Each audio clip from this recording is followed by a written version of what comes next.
కాంతారావుని చూసి ఎంజి రామచంద్రన్ గారు వచ్చిపోసుకునేవాడు మాట్లాడాడు. ఇప్పుడు ఒక నటుడి గొప్పతనాన్నో లేకపోతే ఒక వ్యక్తి గొప్పతనాన్నో చెప్పడానికి ఇంకొక నటుడినో ఇంకొక వ్యక్తినో కించపరచాల్సిన అవసరం లేదు కదా.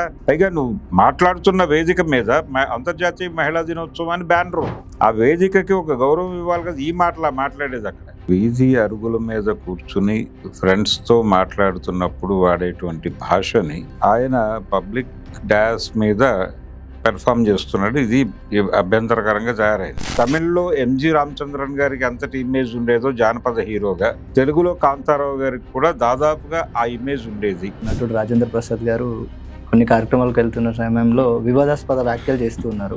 ఆయన పురస్కారం ఈయనకి ఇచ్చారు కాబట్టి ఆయన గురించి 4 మంచి మాటలు చెప్పాలి అనేది ఈయన కార్యక్రమం. కాంతారావు గారి గొప్పతనం గురించి చెప్పిన నారదుడు ఆయన అద్భుతంగా నటించేవాడు. పౌరాణికాల్లో లక్ష్మణుడిగా ఆయన అద్భుతంగా నటించాడు లవకుశ సినిమాలో. ఇలా అనేక విషయాలు చెప్పచ్చు. నాజర్ ఒక వీడియో పెట్టాడు, అలాగే విశాల్ కూడా మాట్లాడాడు.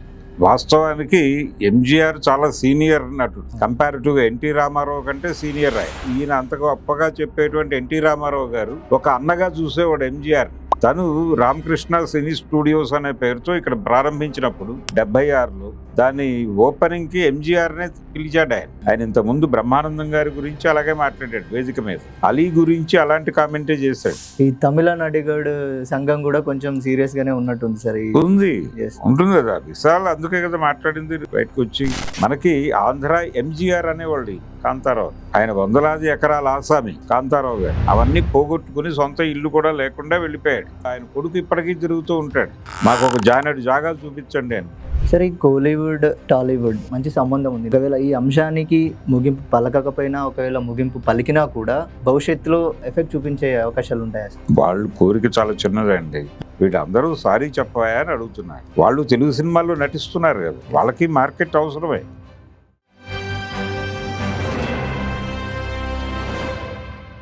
Hello, welcome to 3TV. ఈరోజు మనతో senior journalist, film critic Bharadwaj sir ఉన్నారు. సార్ నమస్తే. నమస్తే సార్. అయితే ఈ మధ్య నటుడు రాజేంద్ర ప్రసాద్ గారు కొన్ని కార్యక్రమాలకు వెళ్తున్న సమయంలో వివాదాస్పద వ్యాఖ్యలు చేస్తూ ఉన్నారు. ఇంతకుముందు కూడా జరిగింది, రీసెంట్గా కూడా జరిగింది. అవును సార్, దీన్ని ఎట్లా అంటే వీధి అరుగుల మీద కూర్చుని ఫ్రెండ్స్ తో మాట్లాడుతున్నప్పుడు వాడేటువంటి భాషని లేదు, ఆ టైంలో వెళ్ళేటువంటి ఒక ఎక్స్ట్రీమ్ ఎమోషన్ని ఆయన పబ్లిక్ డాష్ మీద పెర్ఫామ్ చేస్తున్నాడు. ఇది అభ్యంతరకరంగా తయారైంది. రెండోది, ఆయన వేదిక మీద మైక్ పట్టుకునే మాట్లాడుతున్నాడు, ఎదురుకుండా కెమెరాలు ఉన్నాయి. అవును సార్. మరి ఆ కెమెరాల నుంచి తను మాట్లాడేది ప్రపంచం మొత్తానికి వినిపిస్తుంది అనేటువంటి స్పృహ లేకుండా మాట్లాడుతున్నాడు ఆయన. మొన్న మాట్లాడింది ఆ వేదికకు కూడా అపచారం చేశాడు. అంటే వేదిక ఏమిటి, అంతర్జాతీయ మహిళా దినోత్సవం అనే బ్యానర్ కూడా కనిపించింది వెనకాల. అవును. ఈయనకి కాంతారావు గారి అవార్డు ఏదో పురస్కారం ఇచ్చారు రాజేంద్ర ప్రసాద్ కి. కాంతారావు గారు జానపద హీరోగా చాలా ఒక ముద్ర వేసినటువంటి నటుడు ఆయన. ఆయన గురించి ఆయన పురస్కారం ఈయనకి ఇచ్చారు కాబట్టి ఆయన గురించి 4 మంచి మాటలు చెప్పాలి అనేది ఈయన కార్యక్రమం. అవును అవును, నిజమే. అలా చెప్పేటప్పుడు కాంతారావు గారి గొప్పతనం గురించి చెప్పిన నారదుడు ఆయన అద్భుతంగా నటించేవాడు. పౌరాణికాల్లో లక్ష్మణుడిగా ఆయన అద్భుతంగా నటించాడు లవకుశ సినిమాలో. ఇలా అనేక విషయాలు చెప్పచ్చు. అలాగే జానపదాలు అనగానే మనకు గుర్తొచ్చేది కాంతారావు గారి ముఖమే. ఇది నిజానికి తమిళ్లో ఎంజి రామచంద్రన్ గారికి అంతటి ఇమేజ్ ఉండేదో జానపద హీరోగా, తెలుగులో కాంతారావు గారికి కూడా దాదాపుగా ఆ ఇమేజ్ ఉండేది. ఆయన్ని ఆంధ్ర ఎంజీఆర్ గా చెప్పుకునేవారు. ఇలా మాట్లాడుంటే గౌరవప్రదంగా ఉండేది. కానీ ఈయనేం మాట్లాడాడు, కాంతారావుని చూసి ఎంజి రామచంద్రన్ గారు వచ్చిపోసుకునేవాడు మాట్లాడాడు. అది ఇబ్బందికరం కదా, అభ్యంతరకరం అన్ని విధాల. అంటే చరిత్ర తెలియక మాట్లాడటం. వాస్తవానికి ఎంజీఆర్ చాలా సీనియర్ నటుడు. కంపారిటివ్ గా ఎన్టీ రామారావు కంటే సీనియర్ ఆయన వయసులోను, అలాగే సినిమా పరిశ్రమ పరంగా కూడా. ఇది ఈయన బుర్రలో ఉండాలి కదా, రాజేంద్ర ప్రసాద్ బుర్రలో. అవును సార్. లేదు, లేకుండా మాట్లాడినటువంటి దుర్మార్గమైనటువంటి వ్యాఖ్య అది. దాని మీద ఇప్పుడు తమిళ ఇండస్ట్రీ వాళ్ళందరూ కూడా వీడియోలు పెడుతున్నారు. నాజర్ ఒక వీడియో పెట్టాడు, ఏవండి రాజేంద్ర ప్రసాద్ గారు, మీ పట్ల నాకు చాలా గౌరవం ఉంది, మీరు ఇలాంటి దారుణాలు మాట్లాడతారని నేను ఎన్నడూ ఎక్స్పెక్ట్ చేయలేదు.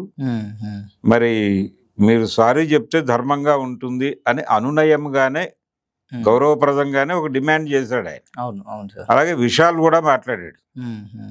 ఏమిటి వీళ్ళు మాట్లాడుతున్న దానిలో అంటే నిజంగానే రాజేంద్ర ప్రసాద్ సారీ చెప్పాలా అంటే చెప్పి తీరాల్సినటువంటి పరిస్థితి ఉంది. ఎందుకంటే ఎంజి రామచంద్రన్ కేవలం నటుడు మాత్రమే కాదు, ఎస్ సార్, ఆయన తమిళ ప్రజల అభిమాన రాజకీయ నాయకుడు కూడా, ఎస్, మాజీ ముఖ్యమంత్రి. అవును. ఆయన ఏడీఎంకే ప్రారంభించిన తర్వాత గెలిచిన తర్వాత ప్రతిపక్షంలో కూర్చోలేదు ఆయన. ఎస్ సార్, అధికార పక్షంలోనే ఉన్నాడు. రెండోది ఎన్టీ రామారావు గారి ఇంట్లో పుట్టాను నేను అని చెప్పుకుంటాడు రాజేంద్ర ప్రసాద్.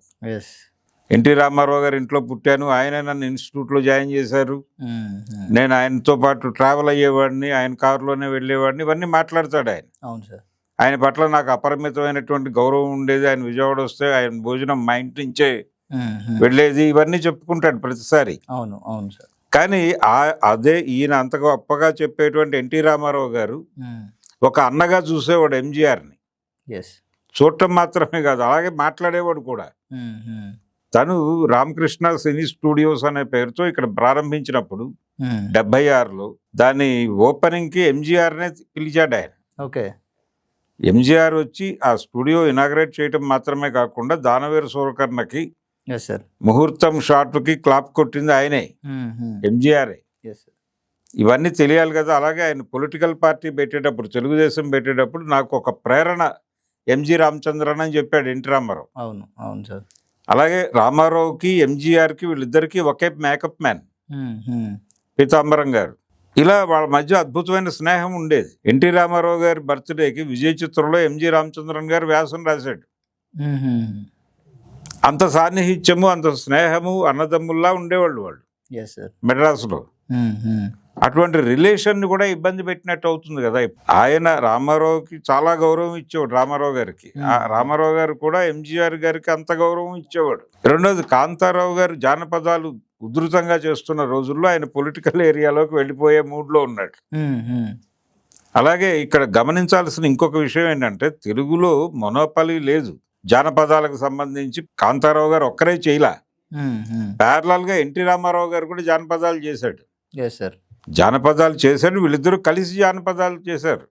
కదలడు వదలడు, చిక్కడు దొరకడు, ఇలాంటి సినిమాలు ఇద్దరు కలిసి. జయసింహ సినిమాలో రామారావు గారు అన్న, ఈయన తమ్ముడు, అది జానపద సినిమానే. ఇలా అనేక సినిమాల్లో వీళ్ళిద్దరూ కలిసి కూడా నటించారు, ఎన్టీఆర్ కాంతారావు. కాబట్టి ఆయన ఒక్కడే మొనోపలి కాదు. నిజానికి నారదుడి పాత్ర ఆయన ఒక్కడే చేశాడు తెలుగులో. అంటే శోభన్ బాబు వీళ్ళు కూడా చేశారు, కానీ నారదుడు అనగానే గుర్తొచ్చేది కాంతారావు గారి ముఖమే. అలాంటి కొన్ని ముద్రలు ఉన్నాయి ఆయనవి. దాని మీద మాట్లాడాలి కదా. ఎందుకు అనవసరంగా ఎంజీఆర్తో కంపారిజన్? ఇప్పుడు ఒక నటుడి గొప్పతనానో లేకపోతే ఒక వ్యక్తి గొప్పతనానో చెప్పడానికి ఇంకొక నటుడినో ఇంకొక వ్యక్తినో కించపరచాల్సిన అవసరం లేదు కదా.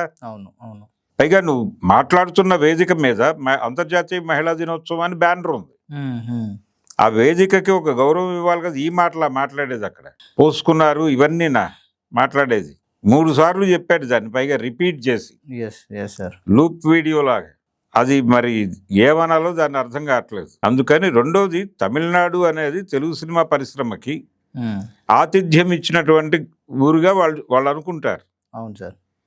అంటే దక్షిణ భారత సినిమా పరిశ్రమకి అది రాజధానిగా నడిచింది చాలా కాలం.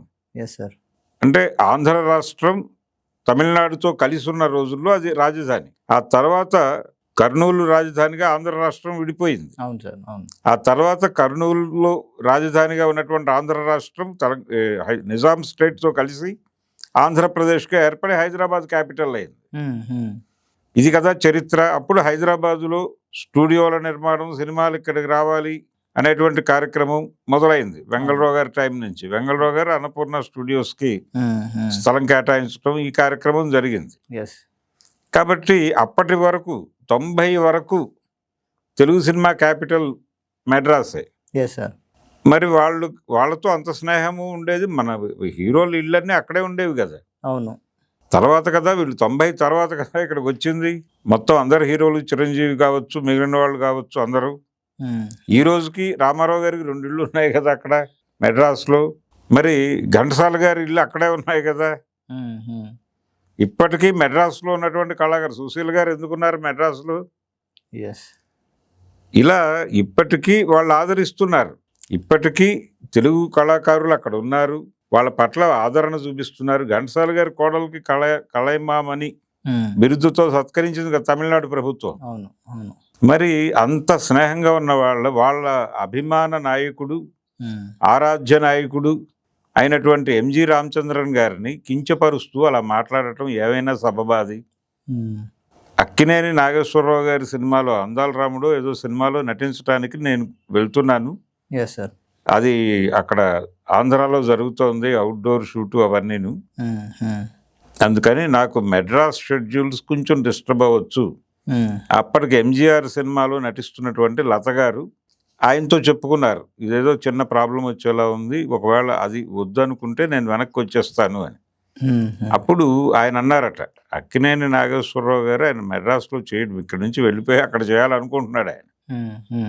అందుకని ప్రిన్సిపల్డ్గా ఆయన రాడు, కానీ ఆయన సినిమాలో నువ్వు చేయటం తప్పేం కాదు, డెడికేటెడ్గా షెడ్యూల్ కానీ అక్కడ వాళ్ళకి ఎన్ని రోజులు కావాలో అన్ని రోజులు చేసేవి. ఆ తర్వాత మెడ్రాస్లో మిగిలిన సినిమాలన్నీ ఇక్కడ ఫ్లోర్లో చేసేవి. అవును సార్ అని చెప్పాడు ఆయన. అది ఆవిడ ఒక ఇంటర్వ్యూలో చెప్పింది ఆ మాట. ఆయన ఏమి నాగేశ్వరరావు గారిని కించపరుస్తూ మాట్లాడాలి. ఇలాగ ఆ గౌరవం ఇచ్చేవారు వారు, ఆ గౌరవం ఇచ్చేవారు, గౌరవం తీసుకునేవారు. దీన్ని వదిలిపెట్టేసి ఇష్టం వచ్చినట్టు మాట్లాడితే, కించపరిచేలాగా మాట్లాడితే, ఒక వ్యక్తి గౌరవాన్ని పెంచడానికి ఇంకొక వ్యక్తిని అగౌరవపరచక్కర్లేదు అనేటువంటి ఇంగితం ఉండాలి కదా మనిషికి. ఆయన ఇంతకుముందు బ్రహ్మానందం గారి గురించి అలాగే మాట్లాడాడు వేదిక మీద, అలీ గురించి అలాంటి కామెంటే చేశాడు.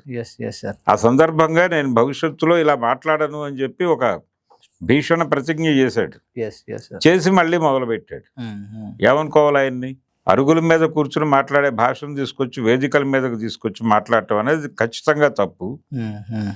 తమిళనాడు ప్రజలకి, అలాగే తమిళనాడు సినిమా పరిశ్రమకి, ఎంజి రామచంద్రన్ అభిమానులకి, ఆయన రాజకీయాల్లో ఉన్నాడు, ఆయన రాజకీయ అభిమానులకి, వాళ్ళతో పాటు ఆయన స్నేహితుడైనటువంటి నందమూరి తారక రామారావు గారికి కూడా సారీ చెప్పాల్సినటువంటి అవసరం ఉంది రాజేంద్ర ప్రసాద్. ఈ తమిళ నడిగడు సంఘం కూడా కొంచెం సీరియస్ గానే ఉన్నట్టుంది సార్. ఉంది, ఉంటుంది కదా విశాల్, అందుకే కదా మాట్లాడింది బయటకు వచ్చి. ఇప్పుడు ఆయన హీరో మాత్రమే కాదు, ఇప్పుడు శివాజీ గణేశన్ గారికి ఎంత విలువ ఇచ్చేవాడు రామారావు గారు. ఆయన ఏదో పని మీద వస్తే సెక్రటేరియట్కి ఆయన్ని కావలించుకుని ఆయన ఫోటోలు దిగి ఆయనకు కావాల్సిన పనులు చేసి పెట్టి ఎంత గౌరవప్రదంగా చూసుకున్నాడు ఆయన. ఈయన అక్కడికి వెళ్తే వాళ్ళు అంతే గౌరవప్రదంగా చూసుకునేవాళ్ళు. పొలిటికల్ ఏరియాలో వీళ్ళిద్దరూ భిన్న ధృవాలు. మళ్ళీ ఎంజీఆర్ ఆలోచన విధానం వేరు, ఎన్టీఆర్ ఆలోచన విధానం వేరు. ఎన్టీఆర్ ఆలోచన విధానాన్ని ఆయన ఆమోదించలేదు ఎంజీఆర్, అయినప్పటికీ స్నేహం ఉండేది. ఆయన మహానాడుకి ఈయన్ని పిలిచేవాడు, ఈయన వెళ్ళేవాడు, అక్కడ తీసుకునే నిర్ణయాల పట్ల ఈయనకు వ్యతిరేకత ఉండేది, అయినప్పటికీ మధ్యాహ్నం వరకు కూర్చుని వచ్చేవాడు. అంత గౌరవప్రదమైనటువంటి సంబంధాలు నేర్పారు వాళ్ళు. అలాంటిది నీ ఇష్టం వచ్చినట్టు మైక్ తీసుకుని వేదిక దొరికింది కదా అని మాట్లాడేస్తే ఎలాగా? మనకి ఆంధ్ర ఎంజీఆర్ అనేవాళ్ళు ఈయన్ని, కాంతారావు అని. అదొక బిరుదులు ఇచ్చే పద్ధతి ఒకటి ఉండేది. ఆంధ్ర దిలీప్ అనేవాళ్ళు చలాన్ని. అవును. అలాగే ఆంధ్ర దేవానందన్ రామ్మోహన్ అనేవాళ్ళు. ఇలాంటి పిలుపులు ఉండేవి. కాబట్టి అన్ని పరిశ్రమల మధ్య ఒక సుహృద్భావపూరిత వాతావరణం నడిచింది. అవును సార్. ఇంత సెంట్రిక్ గాను ఇంత దుర్మార్గంగాను లేదు వ్యవస్థ. మీరు ఇలా దుర్మార్గంగా మార్చేస్తున్నారు దీన్ని. సో ఆయన ఖచ్చితంగా సారీ చెప్పి తీరాలి వీళ్ళందరికీ. చెప్పకుండా ఆయన్ని క్షమించటం తప్పు. సీరియస్ గా చెప్పించకపోతే భవిష్యత్తులో ఇలాగే మాట్లాడతాడు గ్రాంటెడ్ గా తీసుకుని. సరే, కోలీవుడ్ టాలీవుడ్ రెండుకి మంచి సంబంధం ఉంది. ఇందాక మీరు మెన్షన్ చేసినట్టు, ఒకవేళ ఈ అంశానికి ముగింపు పలకకపోయినా, ఒకవేళ ముగింపు పలికినా కూడా భవిష్యత్తులో ఇటువంటి ఏమైనా ఎఫెక్ట్ చూపించే అవకాశాలు ఉంటాయా సార్? వాళ్ళ కోరిక చాలా చిన్నదండి. వాళ్ళు నడిగర్ సంఘం కావచ్చు, విశాల్ కావచ్చు, లేకపోతే నాజర్ గారు కావచ్చు, ఇంకా వీడియోలు పెడుతున్నారు చాలా మంది. వీళ్ళందరూ సారీ చెప్పాయా అని అడుగుతున్నారు. వాళ్ళు తెలుగు సినిమాల్లో నటిస్తున్నారు కదా, వాళ్ళకి మార్కెట్ అవసరమే. ఆంధ్ర తెలంగాణ మార్కెట్ వాళ్ళకే అవసరమే. వీళ్ళ మీద యుద్ధం ప్రకటించాలనే మూడ్లో లేరు వాళ్ళు. సారీ చెప్పేసి కడిగేసుకో విషయాన్ని అన్నారు. ఆ పని చేయడానికి ఈయనకి మొహమాటం ఉండక్కర్లేదు. కనీసం ఇప్పటికైనా ఆయన గుర్తించాడా, తప్పు మాట్లాడాను అనేది తెలుసుకోవాలి. పైగా చాలా చీప్గా మాట్లాడాడు. ఎంజీఆర్ గురించి, అది తప్పు. మీరు కాంతారావుని పొగుడుకోండి, అందులో ఎవరు ఏ విధమైనటువంటి తప్పు పట్టరు. ఒకటి. రెండోది, ఇక్కడ గమనించాల్సిన విషయం ఏంటంటే సొంత ఇల్లు లేకుండా వెళ్ళిపోయినటువంటి హీరో ఆయన. ఆయన వందలాది ఎకరాల ఆసామి కాంతారావు గారు. అవన్నీ పోగొట్టుకుని సొంత ఇల్లు కూడా లేకుండా వెళ్ళిపోయాడు. ఆ కుటుంబానికి కూడా ఆయన కొడుకు ఇప్పటికీ తిరుగుతూ ఉంటాడు, మాకు ఒక జానెడు జాగా చూపించండి అని. దానికి సహాయపడదాం మనందరం అని మాట్లాడాలి కదా రాజేంద్ర ప్రసాద్.